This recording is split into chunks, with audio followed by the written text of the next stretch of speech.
તો આ જોવડાવવાનું એમ ને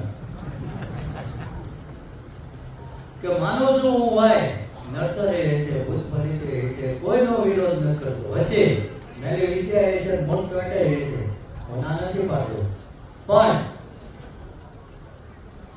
જો આપણું ભજન હોય, માણસ આપણે કહે છે કે એના હાથમાં એટલી તાકાત હોય, બે જણા વાળ જાળી પછાડી દેતો હોય, એટલે જો હું દેશી જ બોલી અને ક્યાંય લખેલું નથી બોલતો, જે દાદા ભૂજવાડે એ જ બોલો, હું ક્યારેય વાંચીને બોલતો નથી, ભણેલો જાતો છું.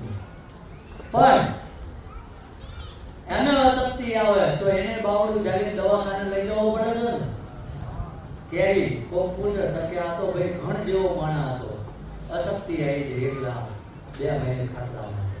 એમ કોકનો ભૂત પલિત મેચ પેલી મોટ ચોટ ક્યારે આવે કે આપણામાં અશક્તિ આવે, આપણી શક્તિ રહે ને આપણો ધર્મ એ આપણે જે 2 ડગલા પાછો હેઠો હોય તો કોકનો આવે, બાકી હું નથી માનતો કોઈ જ આવે.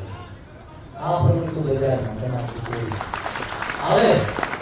ભગવાન ઉપર જો આપણને પરમાત્મા ઉપર ભરોસો હોય ને અને કર્મ કરવું જરૂરી છે, ક્યારે એ અપેક્ષા લઈને અહીં ના આવતા કે હવે દાદાએ જોડાવા જઈને કાલ પૈસાના ગરડા થાય તો હું ટિફિન લઈને નોકરી ના જતો. પણ અહીંથી એ શીખવાડવામાં આવે છે કે સાચા રસ્તે નીતિ ધર્મે હાલો.